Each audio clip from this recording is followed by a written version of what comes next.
They say you can tell when a place doesn't want you there. Sometimes it's the smell, sometimes it's the air, and sometimes it's the silence. I booked a one-bedroom Airbnb just outside of town. I was burnt out. I needed quiet. This place had it. 5 stars. Dozens of glowing reviews. Clean house. Responsive host. Scenic views. It looked perfect. The host, Jordan, messaged me instantly after I booked.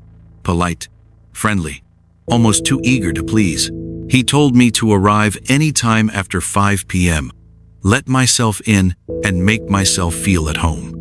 It was already dark when I got there. The house was perched on a slope just off a 2-lane road in the middle of nowhere. Long gravel driveway, porch light flickering like it had a heartbeat. A coded key box was nailed to the front post. Inside, it was clean, lemon-scented, minimalist furniture, thick drapes, a cozy reading nook. Except one thing wasn't in the listing. There were 3 doors in the hallway. The listing said, 1 bedroom, 1 bath, and a storage closet. But this 3rd door, it was something else entirely. No knob, no hinges, just a smooth slab of wood with a small rusted vent up top. It didn't belong. I messaged Jordan immediately. Hey, just wondering, what's the 3rd door in the hallway? Looks sealed. He replied in under a minute. Oh, that? Just part of the old design. Totally sealed up. Nothing behind it. That smiley face said something cold inside me. That first night, the air felt thicker than usual. The kind of thickness you don't notice until you stop moving. I hadn't unpacked much. Just the essentials: phone charger, toothbrush, laptop. I tried to relax, scrolling through messages from friends, pretending I wasn't creeped out by that sealed door. At exactly 1:37 a.m., a sound cut through the stillness. Shuffle, drag, pause. It wasn't loud, but it was specific, like something smooth being pulled across the floor in slow, cautious bursts. It echoed faintly through the hallway, too heavy to be a rat, too deliberate to be plumbing. I sat up and held my breath, listening. The noise stopped, then started again, closer. I grabbed my phone, turned on the flashlight, and crept to the hallway. The other 2 doors, bathroom and bedroom, were shut. The 3rd door looked unchanged. But something felt wrong. The air was colder around the vent. As I stepped closer, a strange smell hit my nose. Metallic, like blood and old copper. I brought my face near the vent. There was condensation on the inside. Fog, like someone had just exhaled against it. That's when the hallway light flickered. The bulb hummed overhead. Once, twice, then black. Complete darkness. I backed away, my phone screen barely illuminating the hallway. My hand was trembling. I fumbled to open my bedroom door and shut it behind me. I didn't turn around again till I heard the sound fade. Scratch, scratch, scratch. It was subtle but sharp, like fingernails on metal. I didn't sleep after that. I just lay there, eyes open, waiting for light. When morning finally came, the air still felt stale, like whatever had been there wasn't quite finished yet. The fog outside refused to lift. I tried to distract myself, made a strong pot of coffee, opened my laptop, even browsed local hiking trails just to keep my mind away from what happened the night before. But I couldn't focus. The image of that fogged-up vent haunted me. The chill of it. The silence that came too quickly after the scratching. I spent the afternoon pacing, phone in hand, half thinking about checking out early. But every time I opened the app to request a refund, I stopped. What would I even say? The sealed door in the hallway might be breathing. They'd laugh. Mark me delusional. I decided I'd just tough it out. 2 more nights. That night, I didn't bother trying to sleep. I set a chair near the hallway with my flashlight ready, and sat with my back against the bedroom wall, facing the 3rd door. Midnight passed. Nothing. 1 a.m. Nothing. I started to nod off. Then at 2:14 a.m., tap, tap, 3 short knocks, slow and deliberate, like fingers rapping against hollow wood. I straightened in the chair, flashlight on, eyes glued to the door. Tap, tap, tap. It came again. My chest clenched. I held my breath. Then from the vent, tap, tap, tap, tap. The rhythm was familiar, too familiar, not random. I pulled out my phone and Googled a Morse code chart. My fingers trembled as I tapped the sequence into a translator. Let me out. My vision blurred. My stomach dropped.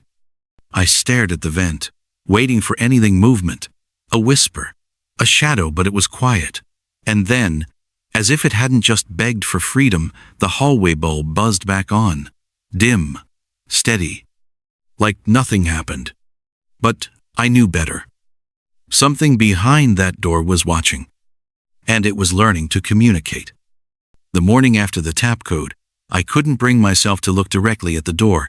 I felt like doing so would be an invitation, so I busied myself in the kitchen, forcing breakfast down just to prove I could. The scrambled eggs tasted like ash. I caught a glimpse of myself in the hallway mirror while carrying my plate to the sink. I froze.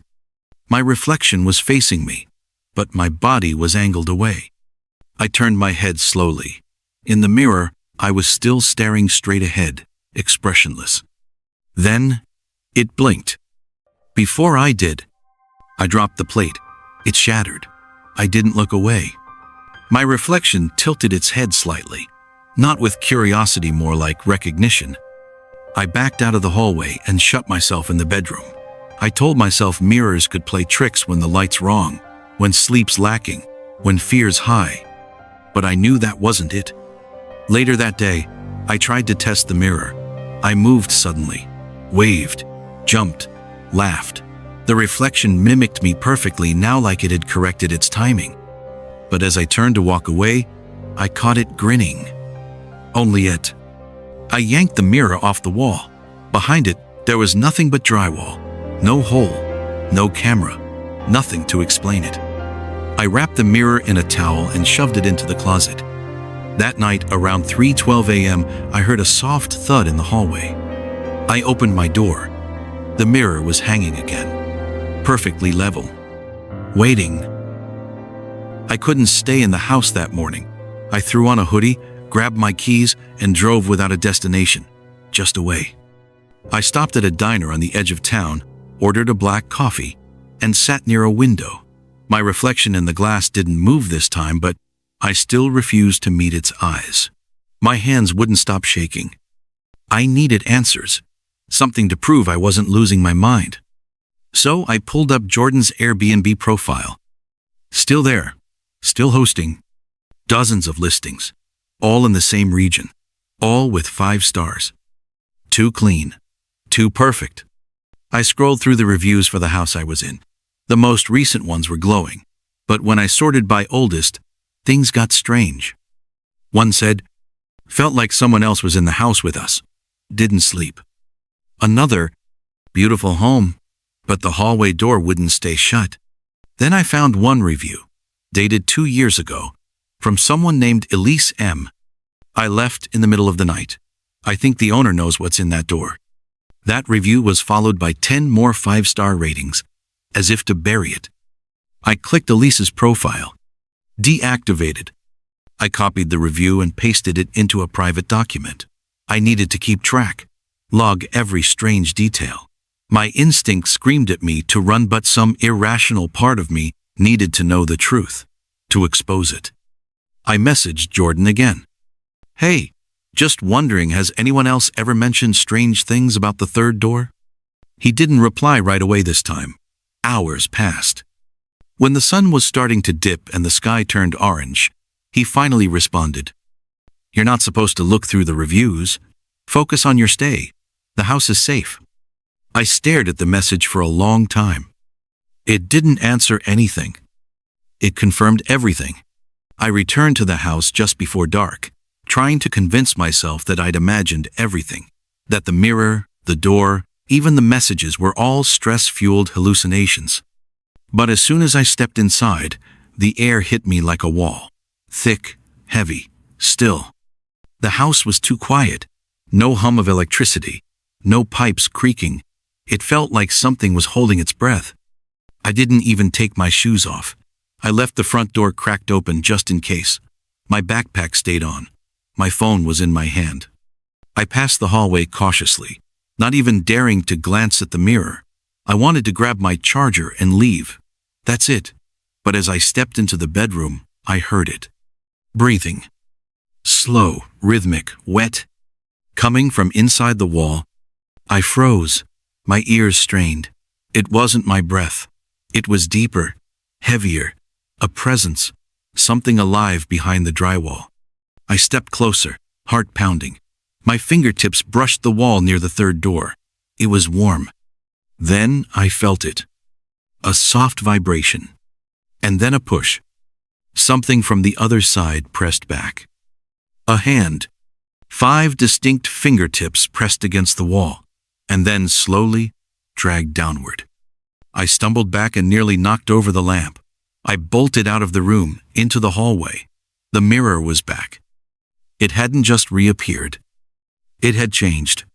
My reflection was already in the hallway, waiting for me. It was smiling. I ran into the kitchen and grabbed the landline. No signal. Dead tone. I opened my Airbnb app. Nothing. Jordan's listing gone. I tried calling support. My phone rebooted on its own. When it came back on, there was one new message. You've been here longer than you think. I checked the calendar. I had arrived 3 days ago, but the app said it had been 11. My mind was spiraling. 11 days? That couldn't be possible. I'd brought 3 days' worth of clothes. I hadn't even eaten enough meals to account for half that time. I tore through my backpack. My socks, underwear, everything was dirty, wrinkled, used. How long had I really been here? I sprinted to the front door. Still cracked, still open. I threw it wide and saw nothing but mist. Thick, soupy fog sat where the driveway should have been, where the road should have stretched into the trees, but there was no road, no trees, just a wall of white. I stepped outside. Silence. No birds, no bugs, no wind. I took 3 steps and felt the world shift, like the ground beneath my feet was pulsing alive. Then a soft buzz in my pocket. My phone lit up. The Airbnb app had returned. But everything was different. Jordan's name was gone, replaced by host unavailable. Underneath that, a red message. You cannot leave a review during an active stay. Active. I swiped to my profile. It said, current trip, indefinite. I tried booking a different place. Anywhere. The app froze, glitched, then closed. My screen went black for 2 full minutes. When it came back on, my wallpaper was different. It was a photo of the hallway, the third door, and standing in front of it was me. I hadn't taken that picture. I locked the screen, looked around. There were no other houses, no signs. The fog pressed closer. I backed inside. The door slammed shut behind me, and my phone buzzed again. One message. You belong to the property now. I didn't remember falling asleep, but I woke up on the hallway floor. My neck was stiff, my mouth was dry, my phone was nowhere near me. The front door was sealed shut again, the lock blinking red like a warning. I sat up, dizzy. My hands were scratched, like I'd been clawing at something in my sleep. There was dried blood beneath my fingernails. And the third door? It was ajar. Just slightly, just enough to see that the darkness behind it wasn't just absence of light. It felt layer dense. I stared at it for a long time, my mind screaming to run, but my body rooted like stone. Then I heard a whisper. Low. Familiar. My own voice. You're not the first. The hallway light blew out. My only source of vision now came from the faint glow of the phone screen on the floor in front of the door. It buzzed. A new notification. Step inside to complete your stay. My heart thundered as I reached for it. I didn't know what possessed me, curiosity, desperation, or the possibility of an end, but I stood. and I pushed the door fully open. It revealed a narrow staircase, spiraling downward. The air shifted. It smelled of mold, copper, and something older, something that hadn't been disturbed in decades. The walls narrowed as I descended. My shoulders brushed cold stone, no sound, not even my own breath. At the bottom, I found a room. Square, small, unfurnished, except for a chair bolted to the floor and a rotary phone sitting atop a metal pedestal. I approached it slowly. My feet echoed. The phone rang. Once, twice. On the third ring, I picked it up. A voice spoke. Familiar, calm. Thank you for staying. Your experience has been noted. You may now check out. Then, silence. Then the lights above flickered. The ground vibrated. The walls began to close in, and the door behind me vanished. I ran, or at least I tried to. The walls didn't move fast, but they pulsed inward like a mechanical heartbeat, stone grinding against stone, inching closer each time I blinked. There was no door, no way back. The staircase I descended was gone, replaced by solid wall. My screams vanished into the silence, not muffled. Even the thud of my fists against the wall made no sound. I turned in circles. The rotary phone still sat there, dead now, the receiver swinging slightly, as if recently dropped. That chair in the middle empty called to me, not with voice, but pressure. My ears buzzed, my vision blurred. I staggered into a corner and collapsed. My chest rose and fell rapidly, but I couldn't hear myself breathe. Panic without noise is its own special hell. After what felt like hours days, I noticed something else. A hum, barely there, but not mechanical. It had cadence, rhythm, like a lullaby, playing from underwater. It was coming from the walls. I pressed my ear to one. It was warm again, but beneath the warmth was movement, breathing, slow and massive, as though the room itself was alive, slumbering, waiting for a reason to wake. Then, out of the corner of my eye, I saw the mirror. It hadn't been there before. Set in the wall above the pedestal was a rectangular pane of black glass. Not a mirror exactly. Not yet. I stood, approached it slowly. The hum grew louder. When I looked into it, I didn't see myself. I saw the hallway upstairs, lit, clean, quiet. I saw the third door, sealed. Then it opened, and someone stepped out. It was me, but not me. He turned toward the mirror and smiled. My smile. Then he picked up my phone from the hallway floor, scrolled briefly, and walked to the front door. I watched in horror as he opened it. He looked back, winked, and left. The mirror flickered and went black. I was still in the room. I was not alone. Behind me, the chair scraped across the floor. The chair didn't scrape far, just enough to let me know it was ready for me. I didn't turn around. I couldn't. Whatever was behind me had weight presence. It didn't breathe like a person. It pulsed. And when I finally did look over my shoulder, the chair was no longer empty. There was something in it. Something shaped like a man, but wrong. Its body was stiff, too still, as if remembering how to be human. The skin was smooth, colorless, stretched too tightly across its bones like a mannequin dipped in ash. Its head was tilted, watching, and it wore my clothes. The thing raised a finger and pointed toward the black mirror, which had lit up again, but this time, it wasn't showing the hallway. It showed me sitting in the chair, staring into the void. Except I wasn't there, not physically. Not yet. A low groan shook the floor. A pressure built in my skull like my ears were being sucked inward. The figure in the chair began to twitch, spasms at first, then controlled movements. Its lips moved like it was repeating something silently. I backed away, pressing against the wall behind me. The moment I touched it, I felt it breathe again. This time, it exhaled. I passed out. I woke up in my car. Middle of a field, not on a road, no driveway, no house. Just me, my phone, and an email notification from Airbnb. Thanks for staying with us. Please consider leaving a review. The listing was gone. My account was locked. And my photos, they were different. The most recent one in my camera roll was a selfie, taken in the hallway.